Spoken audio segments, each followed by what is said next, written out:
First of all, let's understand that cancer is a disease that the establishment does not want to cure. It is the most profitable disease that humankind has ever encountered.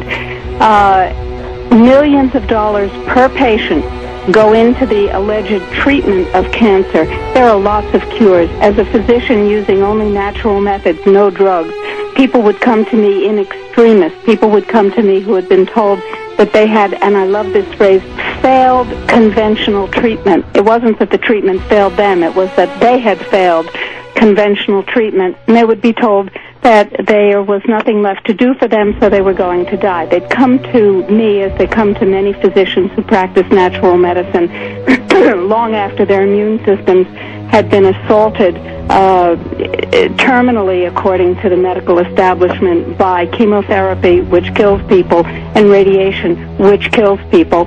And the combination, of course, kills them even faster, but it's so profitable. And they would then be willing to put themselves into the hands of a physician who was going to use natural treatment. And most of the time, these people actually wound up not dying from cancer. They wound up radiantly healthy, because what we did was feed and restore the immune system, whose primary jobs include getting rid of cancers in the body.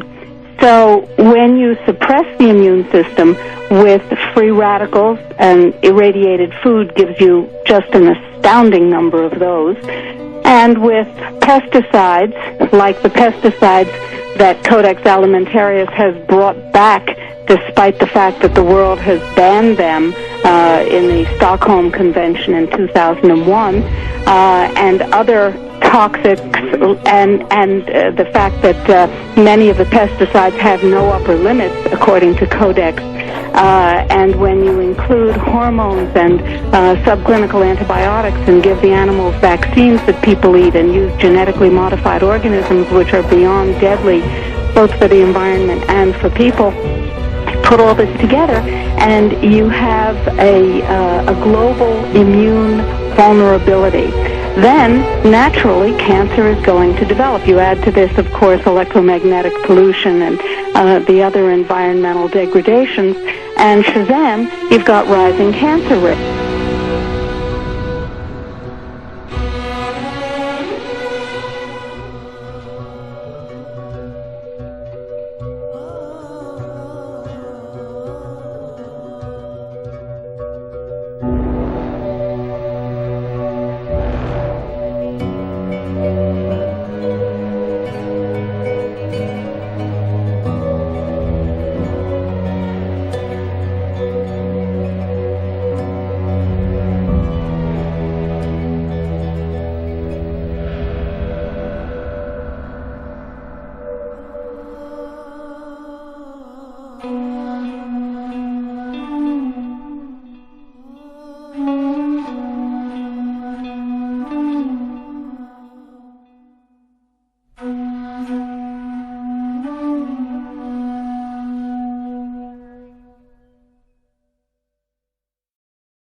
And let me assure you that absolutely nothing that I'm going to tell you is exaggerated, is interpolated, or is imagined.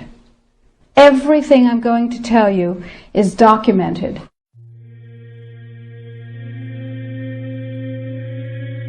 He who controls food controls the world.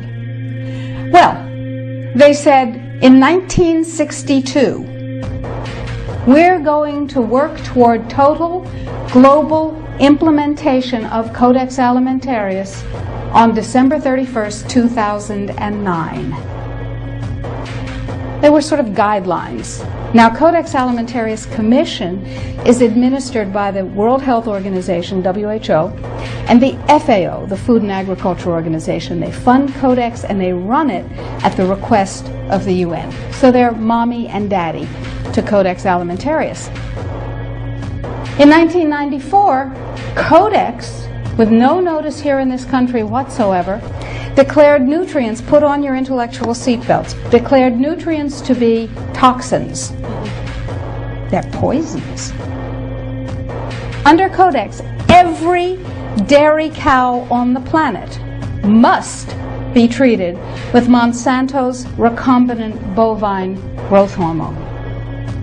Furthermore, under Codex, every animal used for food on the planet must be treated with subclinical antibiotics and must be treated with exogenous growth hormones. If you do the numbers in the WHO FAO projections, the epidemiological projections, they estimate, not I, that just the vitamin and mineral guideline alone, when it goes into global implementation on December 31st, 2009, will result in a minimum of 3 billion, that's B, bad, big, billion deaths. 1 billion through simple starvation. Those folks who die are not particularly economically successful from the point of view of the corporations, but the next 2 billion, they will die from the preventable diseases of undernutrition. Who will live? Probably those people who are wealthy enough and powerful enough to have their own pushers of clean food and nutrients. So we need your help, because the United States leadership is what's going to literally save the population of the planet.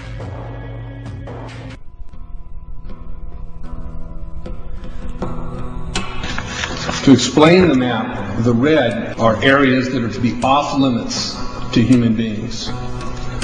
If you live there, you won't. The yellow areas are the areas for major control of all human activity. If you live there, you won't. The black dots are the smart growth zones. That's where human beings are to be stacked and packed in small living units along rail tracks. The smart growth program ultimately has jobs assigned and children cared for by the state.